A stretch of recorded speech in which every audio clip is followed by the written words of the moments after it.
Saints parents, happy Thanksgiving. The intention of this video is to be able to support you in the early stages of using our new program, Virtues in Practice. The first step in trying out something new like this one can be the most difficult, challenging, or exciting times, depending on how much you want whatever it is you set your hearts on. Many of you have made the decision that homeschooling is the best way to go for this catechism year because of the many variables that have come our way during these COVID times. With that clear in your mind, you have now set your hearts to find a way to help them carry on with their studies, their routine, and activities best way possible. Thankfully, prep or faith formation is part of your plans for the children, and I salute you on that. Truth be told, nothing is more important today than the spiritual formation of our children. As we have all experienced lately, things can just change overnight. What was here before is gone, and we are faced with totally new experiences. God and our faith in God remains to be the best legacy you can leave to your child that cannot be taken away from them. And the formation of the right values can help them to face the challenges of the future. Having that in mind, it came to my prayers one night that we need to come together even more, be of one mind and one heart, to be able to help our children be stronger in knowing who they are and what they are about. This program that we are using this year, Virtues in Practice, has a different approach to catechesis and faith formation.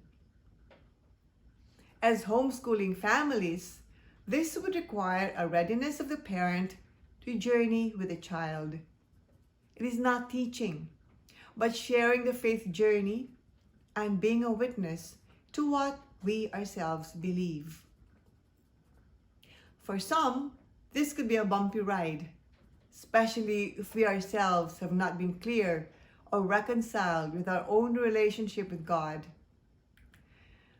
But do not worry, because even these bumpy rides can be meaningful moments between you and your child. Admitting to your own weaknesses and regrets and failures to your child is precious, if put in a way that you can show your child the right way to stand up and move on. With God in the picture, that is the best lesson you can teach them. Together, you can both explore the unknown. Together, you can learn and practice what is in the book, in an environment where you do not need to be an expert. It is okay. None of us are experts. And as an adult, you have the capacity to search further, deeper, ask more questions that will broaden your own understanding and improve your own relationship with God, which you can now share with your child. Isn't that amazing? As a way of support from All Saints Prep, I would like to provide you these short videos as much as needed to help you with the lessons in the program, just to jumpstart you. Soon I'm sure you will see the pattern and can journey with your child in many more creative ways possible. We can even share all those learnings when we meet during the quarterly meetings. So meanwhile, just to jumpstart you, here are some tips for the lessons. Tip number 1, make catechism time a storytelling time. Make it such that children will see it as an interesting bonding time with you, fun, instead of fulfilling a requirement. Maybe do it before bedtime, but not when they're too sleepy, and end with a night prayer. Tip number 2, read the lesson for the month ahead, parents. That is how it is designed. Once you can understand and see the theme for that month, you can easily plan your weekly lessons accordingly. It will give you time to reflect on what you want to focus on, how you want to present it, and how to make it interesting.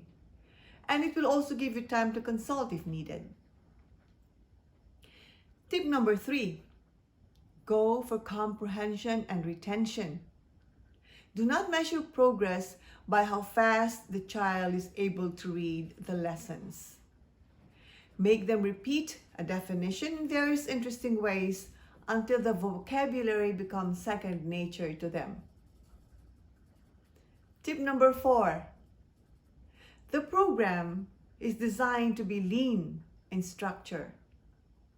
Contrary to other programs that are overloaded with concepts and ideas, Virtues in Practice gives you enough breathing space so that you can use other resources relevant to the lessons, use media to enhance your points, use games, use other visual ways to help your child understand the message. And use these opportunities to connect with your child, ensuring that they are able to pick up the lessons well and apply it in daily life. Tip number 5, if you're stuck with a lesson that you are not really familiar with or has a question about it, please call us. Call the catechist, myself, or Maria, and we will work it out. Do not be afraid to admit to your child that you do not know the answer. Simply say, we will look it up, or maybe both of you can together look it up. That would help with your bonding and your sharing. Tip number 6, start with a home project at the beginning of every month so that you can have more time to practice your choice. You and your child can choose the project that the child will do for the month, and you will ensure that these projects are regularly and consistently practiced. These home projects are meant to put what has been learned into real daily life and for the child to imbibe it so that he or she will remember and use it as a compass for right values. Tip number 7, please take time to log in your home projects. And this is for you parents. Log in your observations in the book, in the guidebook that we gave you, and maybe use more pages as needed.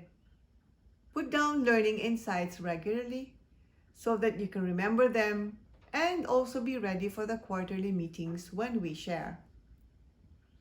Remember that these and the Zoom meetings are our only ways to be able to know how much you're able to participate in All Saints Prep this year. As I mentioned in our meetings, each child will receive a certificate at the end of the year to certify that they have completed the homeschooling process. And for us to be able to gauge this, we would like to be able to be in touch with you regularly and also be able to hear and learn what the children themselves have learned for the year. Tip number 8, one of the main prayers that each child has to know by the end of the year is the act of faith, found in your guidebook and found in the child's textbook at the back page. It would be a good to start praying it so that the child and you can learn it by heart. Tip number 9, what they can share during the Zoom meetings would be a good indication of how much effort they have put into the lessons. As we mentioned before, there will be games and there will be assemblies and questions and sharing. And for their own sake, we trust that we give this our best efforts. Be present during the Zoom meetings so that you will know what's going on and that we can also share what is going on in our lives with you. And tip number 10, All of these plans and good intentions will be for naught if we do not sincerely make efforts to know, love, and serve God, even in the smallest things we do and say. So let us try to make every moment a virtue in practice. Bring Jesus in every conversation at home. God bless you all. Thank you so much for your support and your patience.